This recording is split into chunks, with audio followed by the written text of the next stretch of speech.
Welcome to the Explainer. All right, today we're jumping into some really incredible new research that uses artificial intelligence to predict diabetes. And it does it with an accuracy that could honestly change the game for early diagnosis.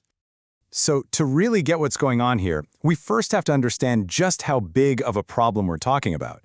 I mean, before you can appreciate the solution, you've got to understand the challenge, right?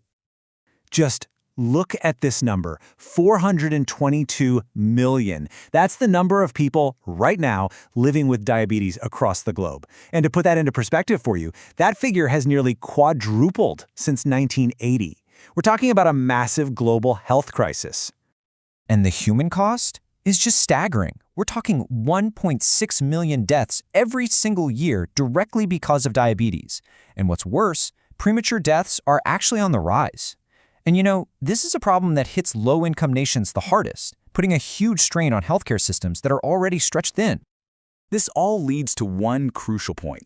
Early and accurate prediction is everything. It's the key to saving lives. If you can catch diabetes early, you can seriously reduce its deadliest effects. And that's exactly where technology, and specifically AI, comes into the picture. Okay, so we've got this huge problem. How does AI actually help solve it? Well, you've probably heard about machine learning, right? It's a type of AI that's amazing at finding patterns in medical data. But it has a big vulnerability, a kind of Achilles heel. So what is machine learning? Well, think of it like this. It's all about teaching a computer to make smart predictions. You do that by showing it tons and tons of information, like past examples. The more data it sees, the better it gets at spotting patterns and making calls on new stuff it's never seen before. But, and this is a big but, there's a catch. This quote from the researchers nails it. Choosing the right features and classifier is the key challenge. What does that mean? It means the AI is only as good as the data you feed it. It's not about having more data, it's about having the right data. Think about it like this. If you give the AI a bunch of messy, irrelevant data, noise, it's like trying to listen to one person in a really loud room. It gets confused and the predictions are going to be way off. But if you give it clean, relevant data, well, now it can focus. And that's when you get those super fast, super accurate predictions. And that's where the real magic of this new study comes in. The researchers came up with a really smart two-step solution. They designed a model that actually filters the data before it even tries to make a prediction. It's a whole new way of learning.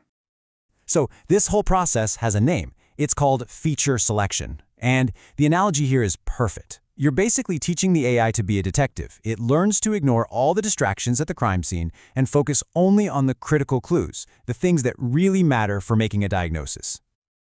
So here's how their new model works. It's a three-step process.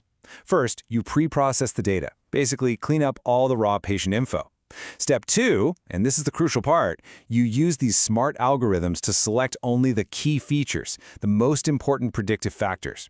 And then, for step 3, you feed that super refined high-value data into a neural network for the final diagnosis. All right, so that's the big picture. But what's actually going on inside the AI's brain? Let's pop the hood and take a look at the technical blueprint.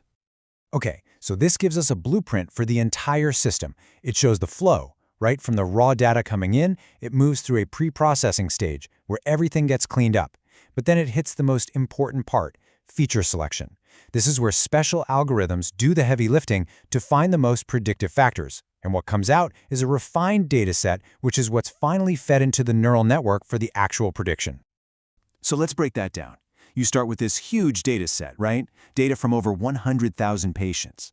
Then, these two smart algorithms, MA and AOA, they act like expert data miners. They sift through all that information and pull out only the absolute most impactful attributes. The result? A much smaller but way more potent data set. And that's what the AI, the MLPNN, uses to make its final prediction. Okay, this all sounds great on paper, right? A really smart system. But theory is one thing. The only thing that really matters is how did it perform? Let's get to the results. Get ready for this. 95%. That's not a typo. In its best trial, the model hit a stunning 95% accuracy in predicting if a patient had diabetes. I mean, for this kind of medical prediction, that number is just wow. And this just shows how incredibly effective that feature selection step really was. It didn't even matter which type of classifier they used afterwards. A decision tree, logistic regression, naive Bayes, the accuracy was consistently over 92%. What that tells you is that the real game changer was cleaning up the data first. And when you stack this up against what came before, well, there's no contest.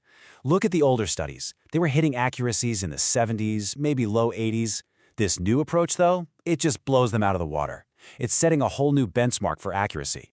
So, okay, the numbers are impressive, but let's zoom out. What's the big takeaway here? What does this all mean for the real world?